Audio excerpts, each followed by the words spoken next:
چلیں اب ہم اپنا نیکسٹ کوشچن پڑھ لیتے ہیں، اور وہ ہے ورشپ، عبادت کسے کہتے ہیں، عبادت کی کتنی اقسام ہیں، اور پھر نماز اور زکوٰۃ، یہ دو عبادات میں آپ کو پڑھا دوں.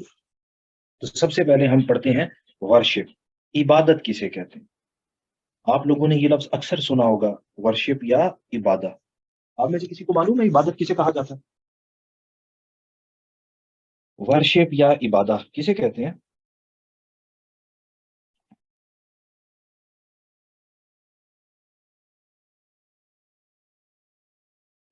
گڈ.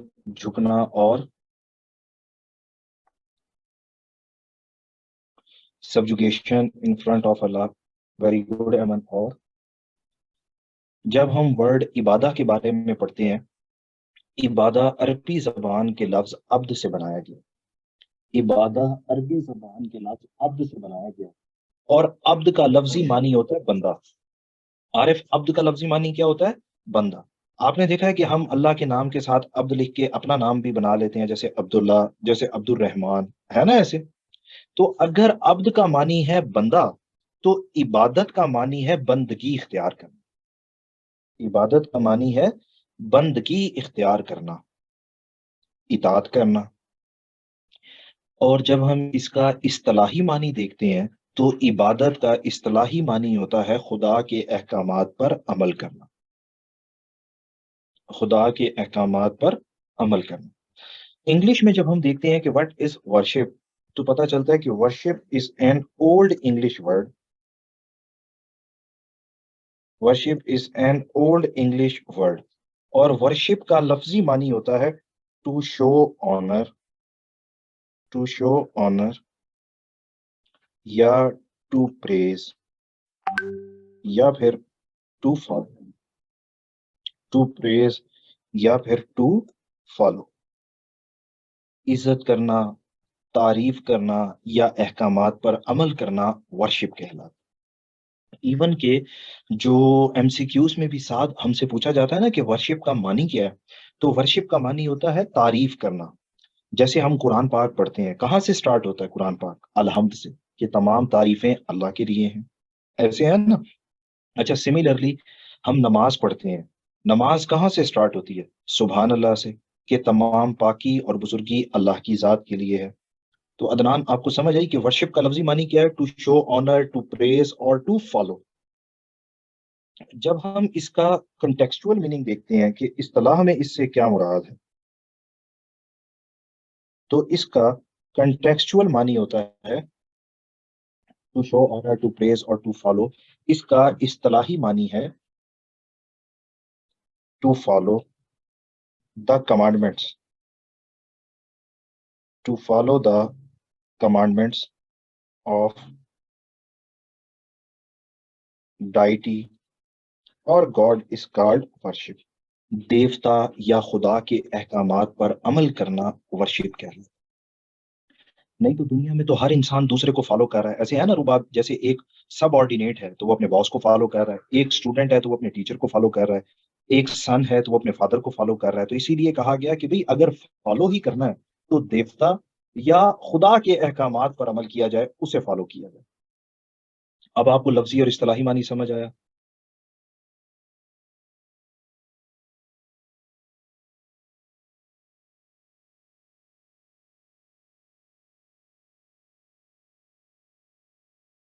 گڈ. اب ہم ذرا سمجھ لیتے ہیں کہ شریعت کی روح سے عبادت کیا ہے، یعنی کہ اسلام میں شریعت کی روح سے عبادت کیا ہے. تو شریعت کی روح سے عبادت چار چیزوں کا مجموعہ ہے. اکارڈنگ ٹو شریعہ، شریعت کی روح سے عبادت چار چیزوں کا مجموعہ ہے. عبادت سے مراد ہے اللہ سے محبت کرنا، لو آف اللہ، اللہ سے محبت کرنا، اللہ کے سامنے عاجزی انکساری کا اظہار کرنا، to show humility and humbleness, عاجزی اور انکساری کا اظہار کرنا. اس کے بعد پھر اپنے آپ کو اللہ کے سپرد کر دینا، یا پھر اللہ کے احکامات پر عمل کرنا. شریعت کی روح سے عبادت ان چار چیزوں کا مجموعہ ہے: اللہ سے محبت کرنا، اللہ کے سامنے عاجزی انکساری کا اظہار کرنا، اپنے آپ کو اللہ کے سپرد کر دینا، یا پھر اللہ کے احکامات پر عمل کرنا؟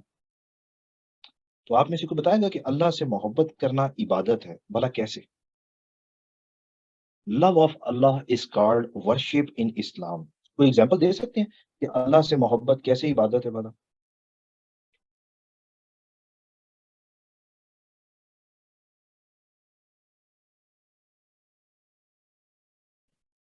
جی. نماز. شاباش. اور مریم، شریعت کی روح سے عبادت ان چار چیزوں کا مجموعہ ہے: رحم دلی، کائنڈنیس، تقوی.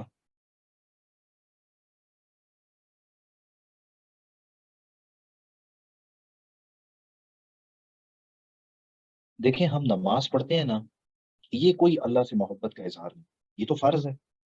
ایسے ہی ہے نا کہ ہم نماز پڑھتے ہیں تو یہ تو فرض ہے، یہ اللہ سے محبت کا اظہار نہیں ہے. لاریب، اللہ سے محبت کا اظہار یہ ہے کہ ہم کتنی دفعہ شکرانے کے نوافل پڑھتے ہیں. شکرانے کے نوافل پڑھنا اس سے محبت کا اظہار ہے. محوش، تسبیحات، ذکر اذکار کرنا اللہ سے محبت کا اظہار ہے.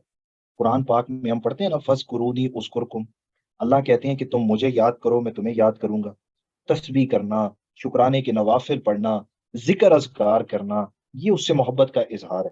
یا آپ کو حضرت علی کا قول یاد آئے گا کہ حضرت علی نے کہا تھا نا کہ میں عبادت اس لیے تھوڑی کرتا ہوں کہ مجھے جنت کی خواہش ہے، نہ میں اس لیے کرتا ہوں کہ مجھے دوزخ سے ڈر لگتا ہے، بلکہ میں تو اس لیے کرتا ہوں کہ میرا رب عبادت کے لائق ہے.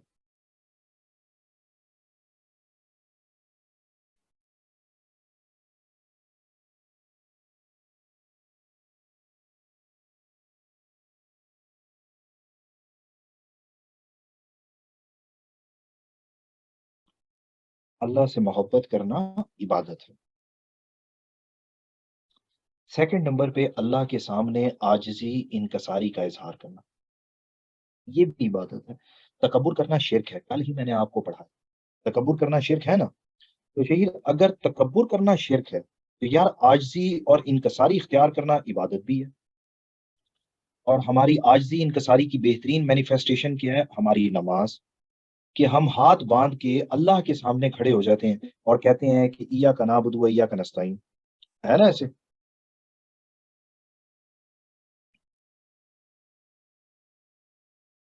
اللہ کے سامنے عاجزی انکساری کا اظہار کرنا.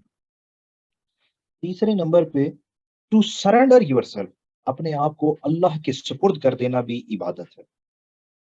ایسے ہے نا کہ انسان اپنے آپ کو جب اللہ کے سپرد کر دے تو یہ بھی عبادت کہلاتا ہے. سرنڈر. اگر آپ کو اسلام کی ڈیفینیشن یاد ہے، میں نے فرسٹ لیکچر میں پڑھائی تھی، تو اس میں ہم نے پڑھا تھا نا کہ اپنے آپ کو اللہ کے سپرد کر دینا ہی اسلام کہلاتا ہے. سرنڈر سے مراد یہ ہے کہ آپ کوئی بھی کام کرنے پر قدرت رکھتے ہیں. کوئی بھی کام ہے، کوئی بھی کام کرنے پر قدرت رکھتے ہیں، لیکن صرف اس وجہ سے نہیں کرتے کہ اللہ تعالیٰ نے منع کیا ہے. تو یہ اپنے آپ کو اللہ کے سپرد کرنا کہلاتا ہے. کوئی بھی ایسا کام جسے آپ کرنے پر قدرت رکھتے ہو لیکن صرف اللہ کی وجہ سے نہیں کر رہے. ایک کاروباری آدمی ہے، ناپ تول میں کمی بیشی کر سکتا ہے، لیکن وہ ناپ تول میں کمی بیشی صرف اس لیے نہیں کر رہا کہ اللہ تعالیٰ نے منع کیا ہوا ہے. ایک سرکاری ملازم ہے، کرپشن کر سکتا ہے، رشوت لے سکتا ہے، لیکن صرف اس لیے نہیں لے رہا کہ اللہ تعالیٰ نے منع کیا ہوا ہے. تو اپنے آپ کو اللہ کے سپرد کر دینا عبادت ہے. مطلب انسان کوئی بھی کام کرنے پر قدرت رکھتا ہے لیکن صرف اس لیے نہیں کر رہا کہ اس کے رب نے اسے منع کیا ہے. یہ عبادت کہنا. اسے آپ کہتے ہیں نہیں انل منکر. آپ لوگوں نے کبھی یہ لفظ سنا ہے؟ نہیں انل منکر. اور دوسری طرف پھر نیکی کے کام کرنا شروع کر دینا. محوش، ٹو فالو. نیکی کے کام کرنا شروع کر دینا یہ کہلاتا ہے امر بالمعروف. کہ ٹھیک ہے، ایک آدمی نے کرپشن نہیں کی، لیکن یار جو حلال رزق کمایا ہے اس میں سے بھی تو زکات دینی ہے، اس میں سے بھی تو صدقہ خیرات دینا ہے نا ایسے؟ اچھا، اسی طرح پھر سیکنڈ نمبر پہ کہ یار جو کاروباری آدمی ہے ایمانداری سے تجارت کر رہا ہے، تو بھائی جو پیسے کمائے ہیں آخر اس میں سے بھی تو اللہ کے احکامات پر عمل کرنا ہے. یہ ہے امر بالمعروف. ایک طرف اپنے آپ کو برائی سے روکنا اور دوسری طرف نیکی کے کام کرنا شروع کر دینا. اچھا میں آپ کو نا یہ تھوڑا سا مزید ایلیبوریٹ کر دوں. آپ لوگوں نے کبھی رمضان میں ہاسٹل میں روزے رکھے ہیں؟ ہاسٹل میں روزے رکھے ہیں تو آپ نے دیکھا ہوگا کہ ہاسٹل میں ہمارے کئی روم میٹس ہوتے ہیں جو سحری کرتے ہی ہائبرنیشن پیریڈ میں چلے جاتے ہیں. علی رضا وہ نیپال چلے جاتے ہیں، وہ فوت ہو جاتے ہیں، سو جاتے ہیں اور افطاری سے ٹھیک 5 منٹ پہلے زندہ ہو کے واپس آ جاتے ہیں. تو دیکھو یار، روزہ رکھنا فرض تھا، انہوں نے روزہ رکھا، انہوں نے اپنا فرض نبھایا. ایسے ہی ہے نا. روزے کا مطلب کیا ہے؟ برائی سے روکنا. تو انہوں نے پورا دن سو کے گزارا ہے، انہوں نے اپنے آپ کو پورا دن برائی سے دور رکھا. دوسری طرف وہ لوگ ہیں جو روزہ رکھنے کے بعد حقوق العباد اور حقوق اللہ پورے کر رہے ہیں. تو یہ ٹو فالو کہلاتا ہے، یہ نیکی کے کام کرنا کہلاتا ہے. اب آپ کو فرق سمجھ آیا؟ سرنڈر کا مطلب برائی سے رک جانا، فالو کا مطلب نیکی کے کام کرنا شروع کرنا.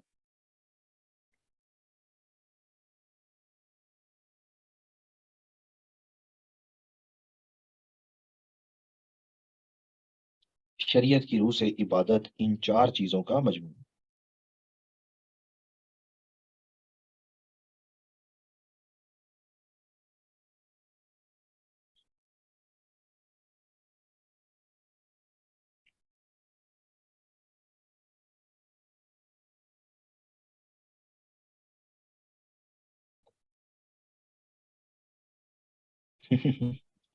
Very good.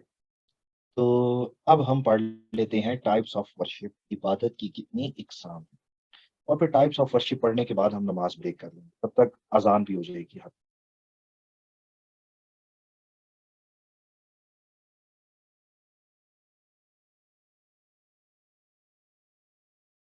مجھے کوئی بتائے گا عبادت کی.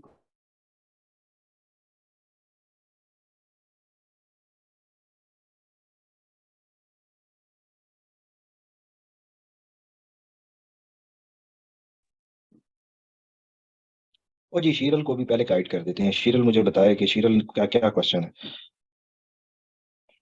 جی شیرل بتائیں آپ کا کیا کوشچن ہے.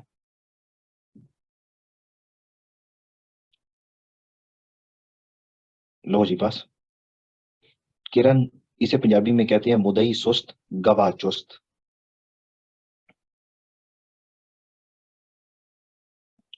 دیکھیں جی فائزہ، میں نے اسے اپنا نمبر بھی دیا ہے. میں نے کہا ہے کہ یار جس نے جو ہے وہ پوچھنا ہے وہ پوچھ لے. مسئلہ یہ ہے کہ شیرل مجھے اس ٹائم میسج کرتی ہے جس ٹائم میں کلاس میں ہوں. اور سیکنڈ نمبر پہ ٹھیک ہے جی، اس نے بہت میسج کیے ہوں گے، بے تحاشا میسج کیے ہوں گے، لیکن یار جس ٹائم میں فری ہوتا ہوں میں اسے رپلائی کر دیتا ہوں.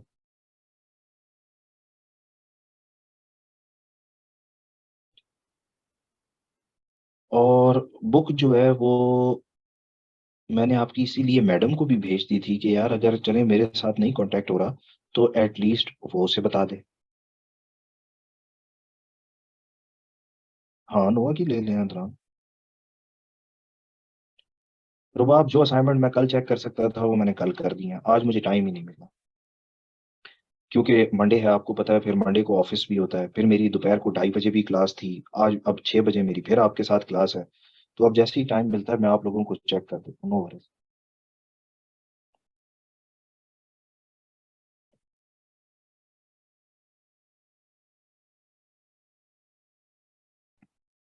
اچھا تو میں آپ لوگوں کو بتا رہا تھا types of worship. Types of worship میں آپ لکھیں عبادت کی اقسام. ویسے آپ لوگوں سے میں پوچھ رہا تھا کہ کون کون سی ہوتی ہیں. زویا جلدی ہی آ جائے گی لیکن وہ اردو میں، انگلش میں تو اویلیبل ہے نا.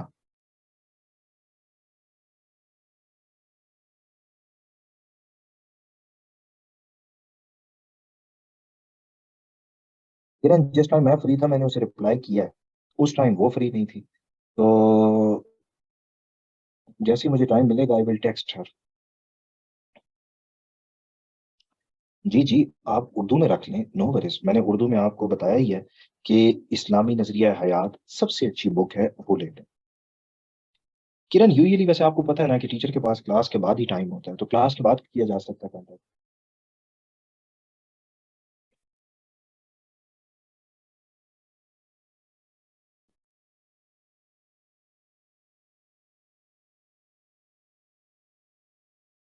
بینگ ٹیچر میرے لیے یہ مناسب نہیں ہے کہ میں خود رات کو کلاس کے بعد کسی کو 9-10 بجے کال کروں. ٹھیک ہو گیا. تو اٹ ڈیپینڈس اپون اسٹوڈنٹ کہ اسٹوڈنٹ کون ہے, اس کی اویلیبلٹی کیا ہے, کیونکہ آپ کو پتا ہے نا آن لائن بیچ میں کسی کا کچھ پتا نہیں ہوتا. تو کسی کا ٹائم ہوتا ہے, کسی کا اسکیجول نہیں ہوتا, کوئی فیملی کے ساتھ ہوتا ہے, تو اسی لیے پھر بس جی اقتدار, میں کیا, کرن کو زیادہ دکھ ہے تو میں پھر اس کا دکھ درد سمجھتے ہوئے ایٹ لیسٹ آنسر کرتا ہوں.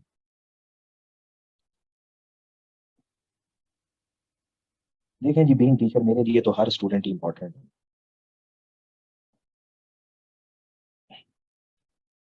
عبداللہ انگلش والے نوا کی بک لے لیں, یا پھر جو ہے وہ میں نے آپ کو بتایا تھا کہ اسلام اٹس میننگ اینڈ میسج لے لیں.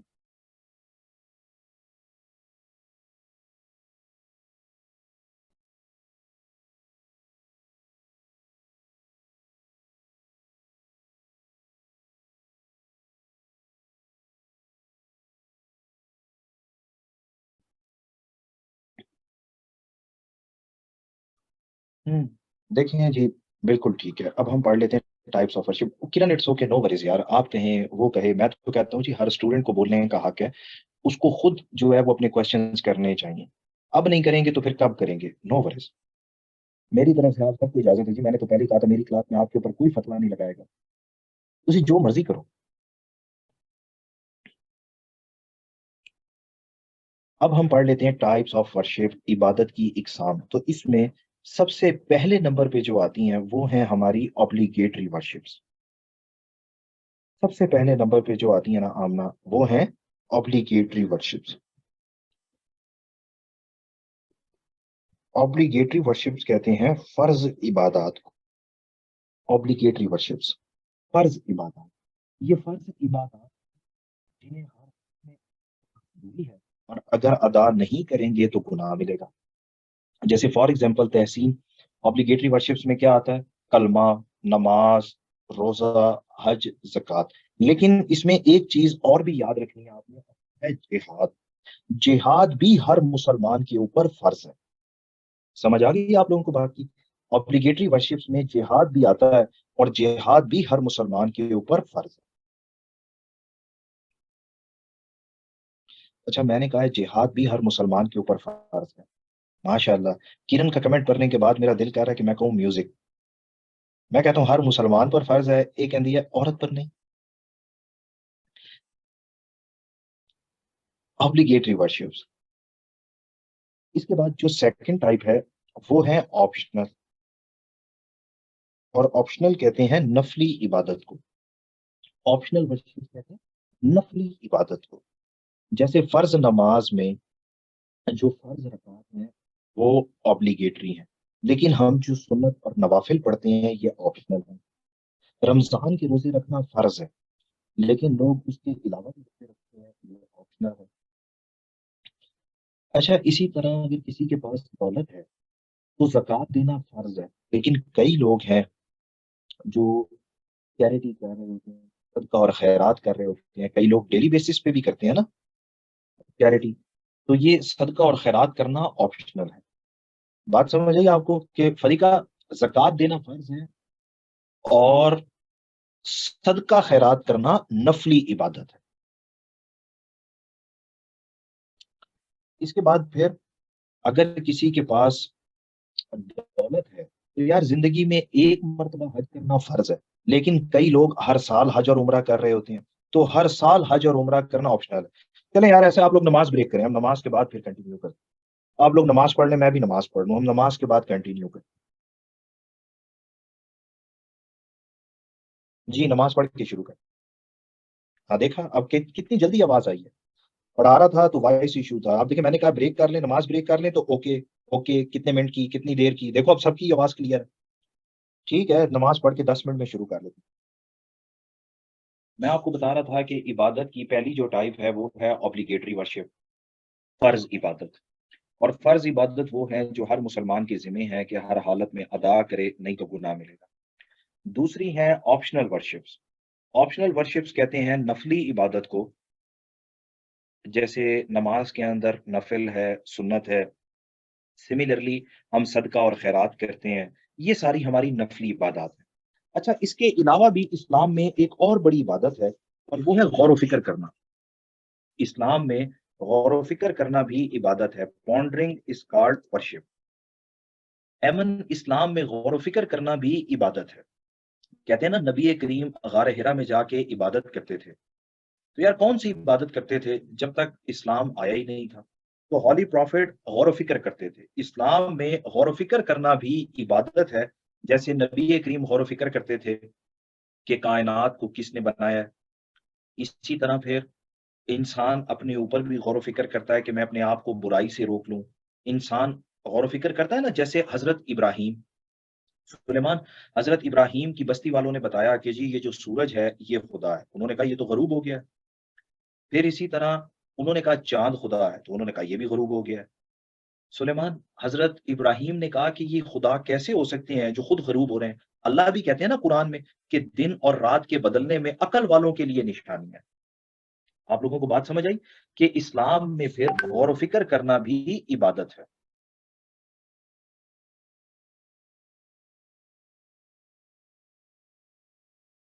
قرآن پاک میں اللہ تعالیٰ مختلف ورسز میں الفاظ استعمال کرتے ہیں، تتفکرون، یتدبرون، اولو الالباب۔ سنے آپ نے یہ الفاظ کہ اللہ تعالیٰ بھی قرآن پاک میں کہتے ہیں عقل والوں کے لیے نشانیاں رکھی گئی ہیں۔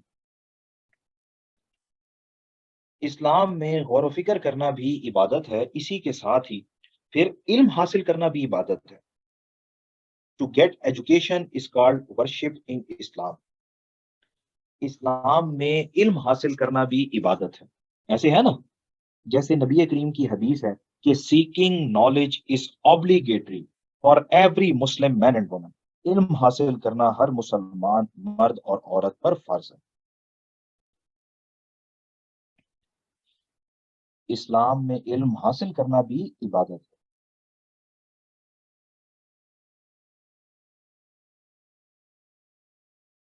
آواز آ رہی ہے آپ لوگوں کو؟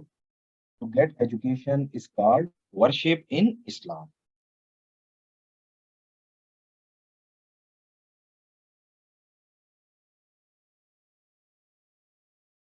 اس کے بعد پھر امر بالمعروف و نہی عن المنکر۔ بھئی یہ ٹائپس ہے نا، اس کے بعد نیکسٹ جو ٹائپ ہے وہ ہے امر بالمعروف و نہی عن المنکر، joining right and forbidding wrong و نہی عن المنکر۔ امر بالمعروف و نہی عن المنکر بھی اسلام میں عبادت ہے۔ امر بالمعروف و نہی عن المنکر اسلام میں کیسے عبادت ہے؟ قرآن پاک کی صورت ہے سورہ آل عمران، اور سورہ آل عمران کی ورس نمبر ہے 110۔ سورہ آل عمران اور ورس نمبر ہے 110، جس میں اللہ تعالیٰ کہتے ہیں کہ تم بہترین امت ہو کیونکہ تم لوگوں کو نیکی کے کاموں کا حکم دیتے ہو اور برائی کے کاموں سے روکتے ہو، ہے نا ایسے؟ کہ تم بہترین امت ہو، تم لوگوں کو نیکی کے کاموں کا حکم دیتے ہو اور برائی سے روکتے ہو۔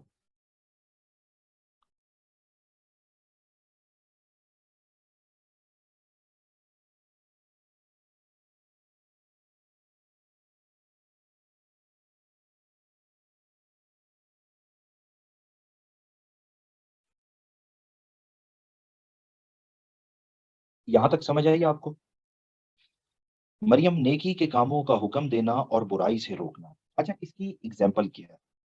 فرا اس کی اگزامپل یہ ہے کہ نبی کریم نے کہا تھا نا کہ مومن جو برائی کو دیکھے تو اپنے ہاتھ سے روکے، ہاتھ سے نہیں روک سکتا تو زبان سے روکے، اور زبان سے نہیں روک سکتا تو دل میں برا سمجھے، لیکن یہ کمزور ایمان کی نشانی ایسے ہے نا۔ امر بالمعروف و نہی عن المنکر۔ اچھا، اسی کے ساتھ پھر اسلام میں صفائی کو بھی نصف ایمان قرار دیا گیا ہے۔ Cleanliness is half of the faith. Cleanliness is half of the faith, کہ اسلام میں صفائی کو بھی نصف ایمان، عبادت قرار دیا گیا۔ بھلا کیسے؟ کوئی اگزامپل دے سکتے ہیں آپ لوگ کہ صفائی نصف ایمان ہے کیسے؟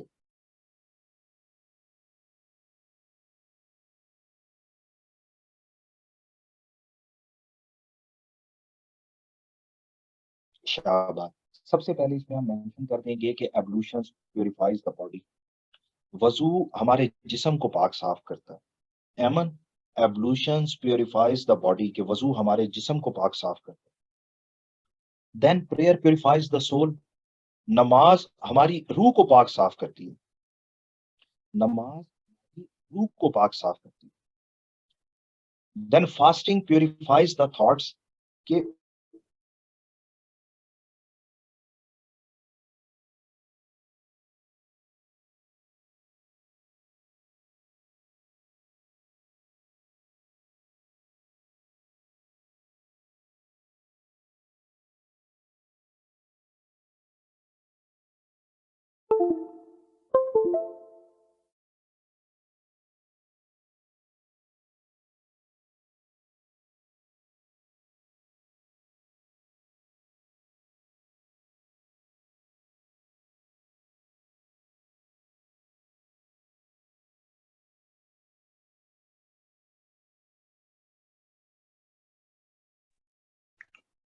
آپ نے لکھا ہے کہ فاسٹنگ پیوریفائز دا تھاٹس،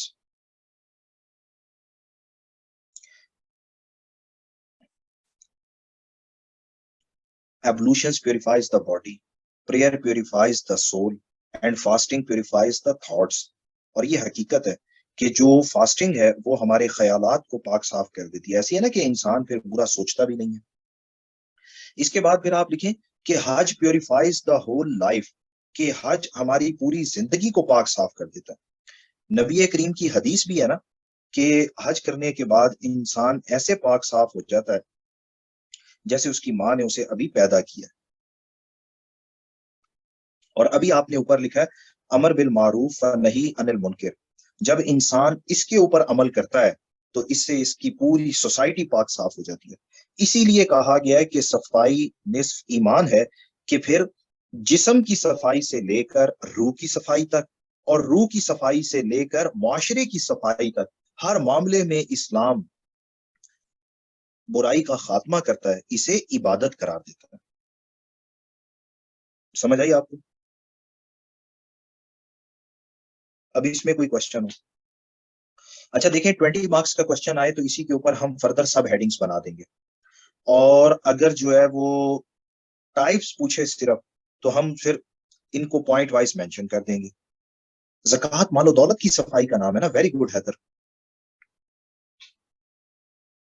نبی کریم کہتے ہیں حج کرنے کے بعد انسان ایسے پاک صاف ہو جاتا ہے جیسے اس کی ماں نے اسے ابھی پیدا کیا.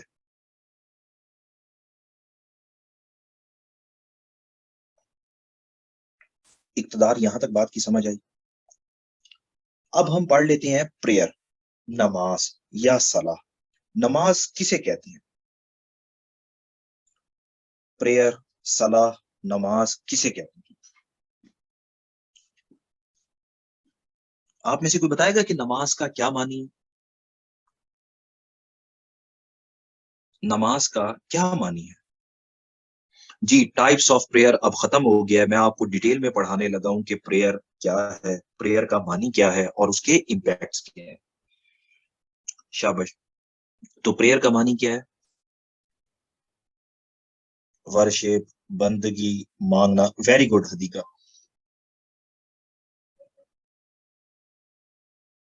آپ اس میں مینشن کریں to pray is called prayer. To pray is called prayer. نماز کا یا صلاح کا لفظی معنی ہے دعا. نماز کا یا صلاح کا لفظی معنی کیا ہے؟ دعا. To pray is called prayer. آپ سورہ فاتحہ کا ذرا ترجمہ چیک کریں. یار سورہ فاتحہ پوری کی پوری ہماری بندگی ہے نا، ہماری دعا ہے، ہماری پرے ہے کہ اے اللہ آپ ہمیں صراط مستقیم پر چلائیں، آپ ہمیں کامیابی کے راستے پر چلائیں جن پر آپ نے اپنا فضل کیا ہے، جن پر آپ نے اپنا انعام نازل کیا ہے. ایسے ہے نا؟ اب آپ اس کا کنٹیکسچوئل میننگ لکھیں، اصطلاحی معنی. تو نماز کا اصطلاحی معنی ہے ہمبلی آسک اور beg for something. Humbly ask اور بیگ فار سم تھنگ، مودبانہ درخواست کرنا یا التجا کرنا. پہلے آپ لکھیں اس کا کنٹیکسچوئل میننگ کیا ہے؟ ہمبلی آسک اور بیگ فار سم تھنگ، کہ مودبانہ درخواست کرنا یا التجا کرنا. مودبانہ درخواست کرنا یا التجا کرنا. humbly ask اور beg for something. اب اس میں کیونکہ ایک انسان اپنے کریٹر سے مودبانہ مانگ رہا ہے, ریکویسٹ کر رہا ہے, تو اسی لیے پھر کہتے ہیں کہ prayer is a sort of communication. Prayer is a sort of communication between a man and his creator. Prayer is a sort of communication between a man and his creator. انسان اور خدا کے درمیان تعلق قائم کرنے والی چیز کا نام نماز ہے. اچھا, آپ کو یہاں پر سمجھ آئی ہوگی, اسی لیے کئی لوگ کہتے ہیں نا سپلیکیشن, کہتے ہیں نا کرن, اس کا مطلب یہی ہے کہ انسان اور خدا کے درمیان تعلق قائم کرنے والی چیز. اچھا, پھر مزید ہم دیکھتے ہیں تو نماز یا پریئر ہماری ایک obligatory worship ہے. It is one of the obligatory worship. یہ ہماری فرض عبادات میں سے ایک عبادت ہے. One of the obligatory worships. یہ ہماری فرض عبادات میں سے ایک عبادت ہے. اور نماز کب فرض ہوئی ہے؟ نماز کب فرض ہوئی ہے؟ نماز فرض ہوئی ہے 10th of نبوی, 10 نبوی کو. نماز 10 نبوی کو فرض ہوئی ہے, ہجرت سے پہلے 10 نبوی کو فرض ہوئی ہے. اور نماز کی اہمیت کیا ہے, اقتدار, یہ ہم نے پہلے بھی پڑھا تھا کہ نماز کی اہمیت یہ ہے کہ ایک مومن اور کافر کے درمیان فرق کو قائم کرنے والی چیز نماز ہے. It is the only prayer that creates distinction between a believer and a non-believer. ایک مومن اور کافر کے درمیان فرق کو قائم کرنے والی چیز نماز ہے. اب اس میں آپ نے ایک ہیڈنگ بنانی ہے, اور ہیڈنگ کا ٹائٹل آپ دیں گے فلسفی آف پریئر. ہیڈنگ کا ٹائٹل کیا دیں گے؟ فلسفی آف پریئر. نماز کا فلسفہ کیا ہے؟ اچھا, فلسفی کا مطلب ہوتا ہے کہ اس میں وزڈم والی کیا بات ہے. اسے آپ آبجیکٹیوز آف پریئر بھی کہتے ہیں, نماز کے مقاصد یا نماز کا فلسفہ. کیونکہ جب تک ہمیں فلسفی کی سمجھ نہیں آئے گی تب تک ہمیں پتہ ہی نہیں چلے گا کہ بھئی آخر اس کی اتنی اہمیت کیوں ہے, اس کے اثرات کیا ہیں. آپ میں سے کسی کو پتا ہے کہ کیوں نماز کی اتنی اہمیت ہے, آخر اس کا فلسفہ کیا ہے؟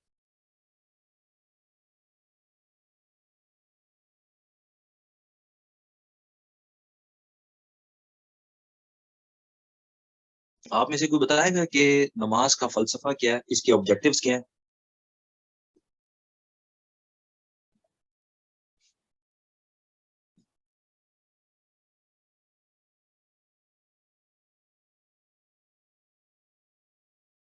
گڈ. حیدر, نماز کا فلسفہ اللہ تعالیٰ نے خود قرآن پاک میں بیان کر دیا. قرآن پاک کی سورت ہے سورہ عنکبوت, اور سورہ عنکبوت کی ورس نمبر ہے 45. سورہ عنکبوت, اور سورہ عنکبوت کی ورس نمبر ہے 45. اس میں اللہ تعالیٰ بھی کہتے ہیں ان الصلاۃ تنہا عن الفحشاء والمنکر. یہ آپ نے آیت سننی بھی ہوگی, ان الصلاۃ تنہا عن الفحشاء والمنکر, کہ بے شک نماز انسان کو بے حیائی اور برائی کے کاموں سے بچاتی ہے. سنیے آپ نے یہ بات کہ نماز کا فلسفہ کیا ہے.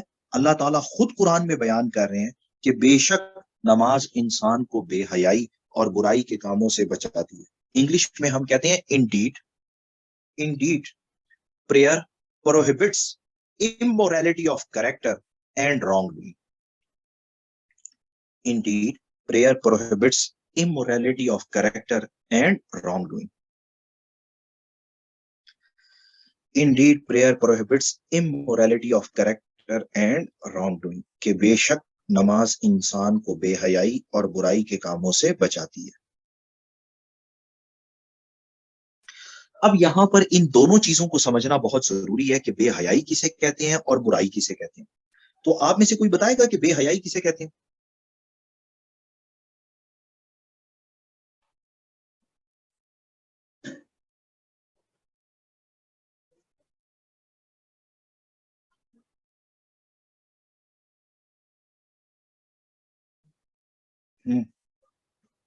انڈیسینسی اور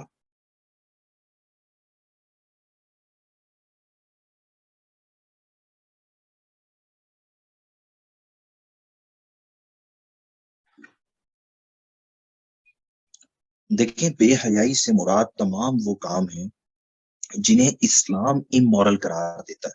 کیونکہ اگر ہم جرنل بات کریں تو یار ہر سوسائٹی کے اندر ethics and moral values different ہیں. ایسے ہے نا بھائی، ہو سکتا ہے جسے آپ پاکستان میں بے حیائی کا کام سمجھتے ہیں یورپ والے نہ سمجھتے ہیں، ہوتا ہے نا ایسے.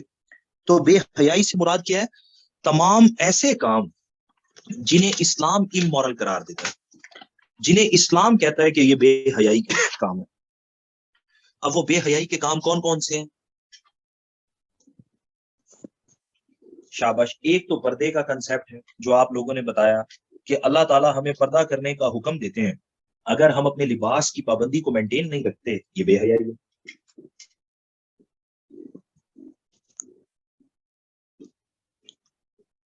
اسی طرح ہر وہ گناہ جو انسان کی سول سے ریلیٹ کرتا ہے وہ بے حیائی کی کیٹیگری میں آتا ہے. محفوظ انسان کی روح کے گناہ، تمام روحانی گناہ بے حیائی کی کیٹیگری میں آتے ہیں.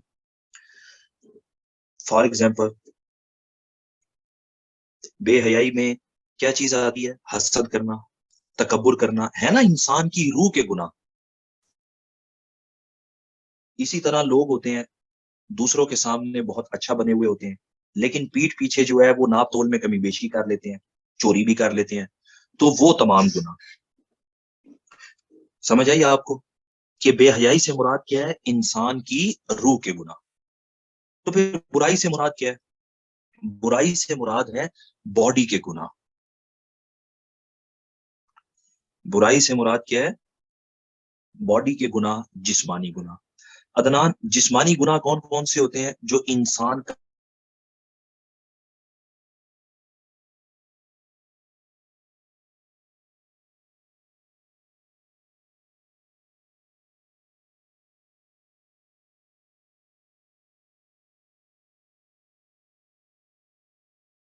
سمجھ آ رہی ہے آپ کو بات کی؟ باڈی کے گناہ کون سے ہیں؟ چوری کرنا، اسی طرح پھر قتل کر دینا. جب ہم کہتے ہیں نا کرن کہ نماز انسان کو بے حیائی اور برائی کے کاموں سے بچاتی ہے، تو اس کا مطلب ہی یہی ہے کہ نماز ایسی عبادت کا نام ہے جو نہ تو انسان کو سول کا گناہ کرنے دے گی نہ باڈی کا. سمجھ آئی آپ کو اس بات کی؟ اچھا، یہیں پر ایک اور لفظ بھی آپ سمجھ لیں کہ اللہ تعالیٰ ہمیشہ کہتے ہیں اپنی نماز کو قائم کرو. ایسے ہے نا؟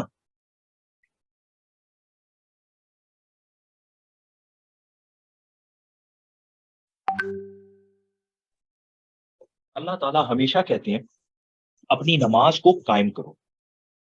نماز قائم کرنے سے مراد کیا ہے؟ ادران، نماز قائم کرنے سے مراد یہ ہے کہ انسان اس چیز پر قائم ہو جائے کہ دو نمازوں کے درمیان نہ وہ کوئی باڈی کا گناہ کرے گا نہ وہ کوئی سول کا گناہ کرے گا.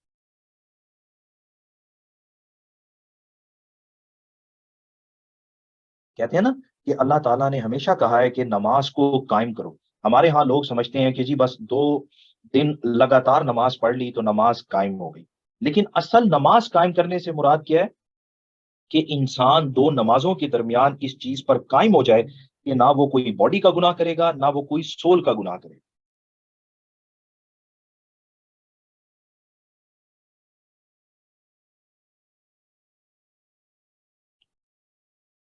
یہاں تک سمجھ آئیے آپ کو بات کی؟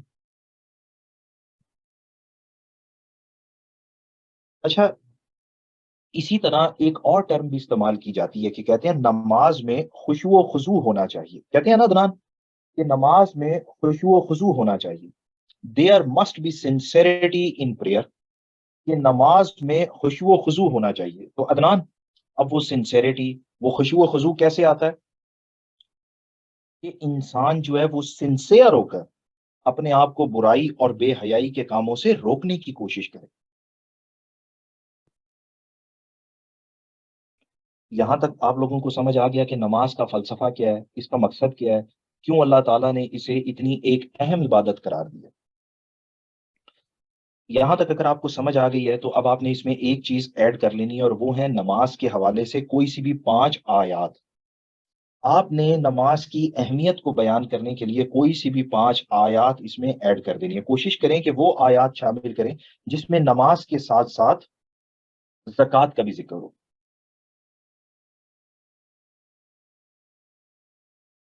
یہاں تک سمجھ آ گئی آپ کو؟ دیکھیں آیات اب آپ لوگوں نے خود سے اس میں ایڈ کرنی ہے۔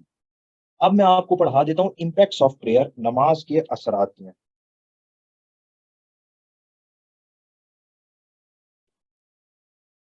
امپیکٹس آف پریئر، نماز کے اثرات۔ تو سب سے پہلے ہم دیکھتے ہیں اس کے اسپرچول امپیکٹس، روحانی اثرات، اسپرچول امپیکٹس۔ جب ہم نماز کے روحانی اثرات پڑھتے ہیں تو سب سے پہلا کام کیا ہے؟ Purification of civil, purification of civil. نماز انسان کی روح کی پاکیزگی کا نام، پیوریفیکیشن آف سول، کہ نماز انسان کو تمام روحانی گناہوں سے بھی بچا لیتی ہے۔ پیوریفیکیشن آف سول، روح کی پاکیزگی۔ سیکنڈ نمبر پہ اس کی وجہ سے انسان کو دل اور دماغ کا سکون بھی ملتا ہے، peace of mind and heart,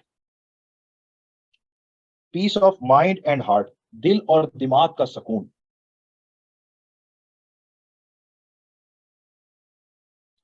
دل اور دماغ کا سکون، کہتے ہیں نا کہ اللہ کا ذکر کرنے سے دل کو سکون ملتا ہے۔ میں نے آپ کو بتایا تھا سورہ الرعد کی آیت بھی ہے، peace of mind and heart, دل اور دماغ کا سکون۔ اور اس میں آپ سورہ الرعد کی ورس نمبر 28 بھی کوٹ کر سکتے ہیں۔ سورہ الرعد ورس نمبر ہے 28 کہ اللہ کا ذکر کرنے سے دل اور دماغ کو سکون ملتا ہے۔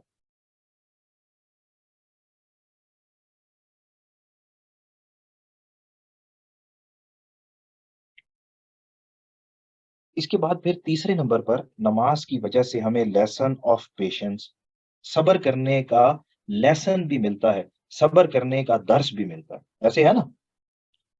Lesson of patience. اللہ تعالیٰ بھی تو قرآن پاک میں کہتے ہیں، میں نے آپ کو لاسٹ کلاس میں بھی بتایا تھا، جیسے سورہ بقرہ، اور سورہ بقرہ کی ورس نمبر 153 سے لے کر 155 تک، جس میں اللہ تعالیٰ کہتے ہیں کہ جب بھی مشکل وقت آئے تو صبر اور نماز سے مدد طلب کریں۔ کہتے ہیں نا اللہ تعالیٰ کہ جب بھی مشکل وقت آئے تو صبر اور نماز سے مدد طلب کریں۔ تو نماز کی وجہ سے انسان کو پھر صبر کرنے کا جذبہ بھی ملتا ہے۔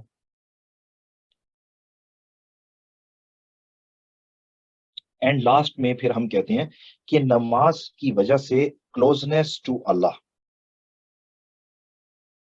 کلوزنس ٹو اللہ، انسان کو قرب الہی کا حصول بھی ہوتا ہے، کلوزنس ٹو اللہ آلمائٹی۔ کہتے ہیں نا کہ اگر اللہ کا قرب چاہیے تو سجدوں کی کثرت ہونی چاہیے، کہ نماز ہے جو انسان کو اللہ کے قریب کر دیتی۔ آپ کو سمجھ آیا کہ نماز کا انسان کی روح سے کیا تعلق ہے؟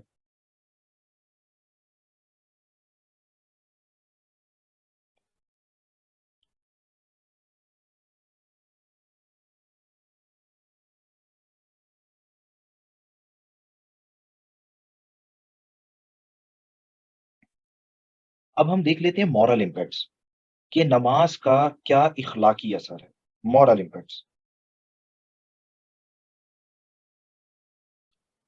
مورل امپیکٹس آف پریئر، نماز کے اخلاقی اثرات۔ تو نماز سب سے پہلے کیا کرتی ہے؟ انسان کی کریکٹر بلڈنگ، انسان کی کردار سازی کرتی ہے۔ Just one second.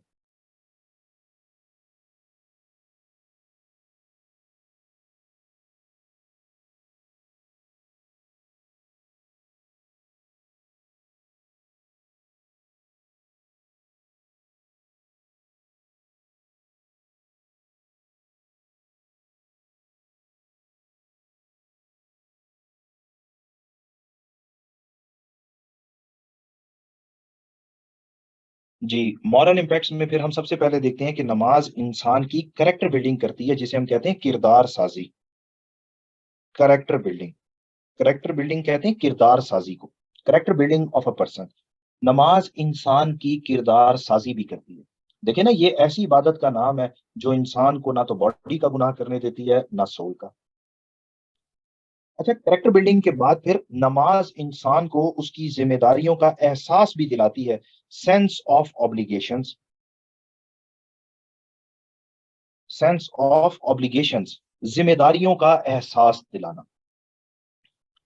نماز انسان کو اس کی ذمہ داریوں کا احساس بھی کراتی ہے. Sense of obligations.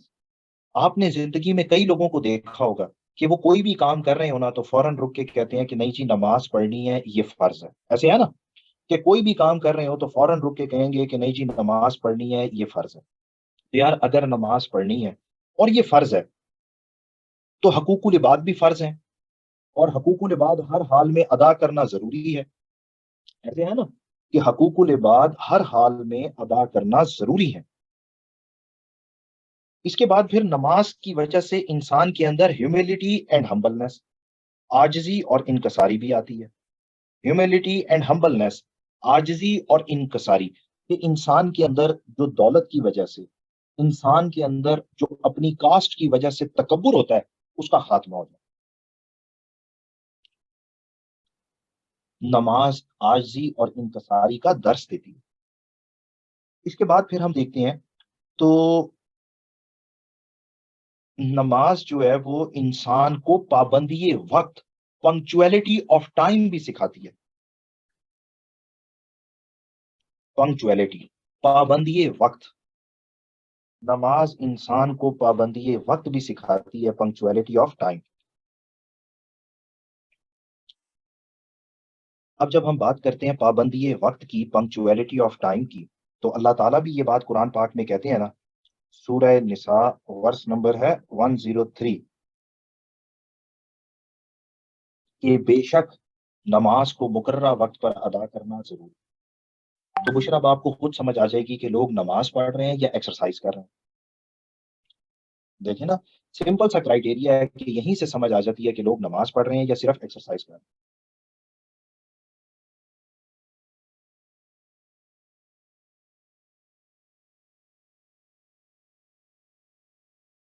اب ہم دیکھ لیتے ہیں کہ نماز کے کچھ سوشل امپیکٹس بھی ہیں جنہیں ہم کہتے ہیں سماجی اثرات.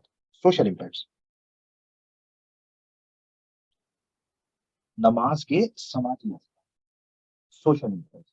اور جب ہم بات کرتے ہیں نماز کے سماجی اثرات کی، تو اس میں سب سے پہلا لیسن جو ہمیں معاشرے میں ملتا ہے وہ ہے کنسپٹ آف ایکویلٹی، مساوات اور برابری کا. ایسے ہے نا کہ نماز کی وجہ سے ہمیں ایکوالٹی کا کنسپٹ بھی تو ملتا ہے. عدنان، ایکوالٹی کیسے؟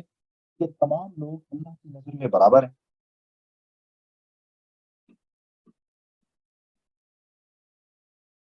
کنسپٹ آف ایکوالٹی کے بعد نماز کی وجہ سے ہی ہمیں معاشرے کے اندر میوچول ہیلپ کا تصور بھی ملتا ہے. میوچول ہیلپ کہتے ہیں باہمی مدد کا جذبہ.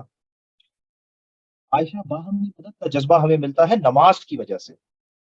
میوچول ہیلپ، اور وہ میوچول ہیلپ کیا ہے کہ یار دن میں 5 مرتبہ لوگ اکٹھے ہوتے ہیں، ایک دوسرے کے درد کو شیئر کر لیتے ہیں. ایسے ہے نا، ایک دوسرے کی پرابلم کو، ایک دوسرے کے دکھ درد کو سمجھتے ہیں. اسی لیے بلکہ 27 ٹائمز ریوارڈ زیادہ رکھا ہے.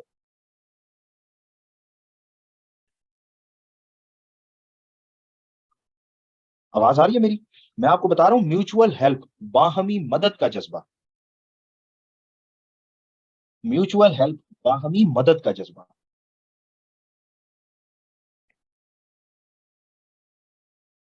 اچھا، باہمی مدد کے جذبے کے بعد پھر ہم دیکھتے ہیں کہ نماز کی وجہ سے ہمیں کلیکٹیو وزڈم کا کنسپٹ بھی ملتا ہے.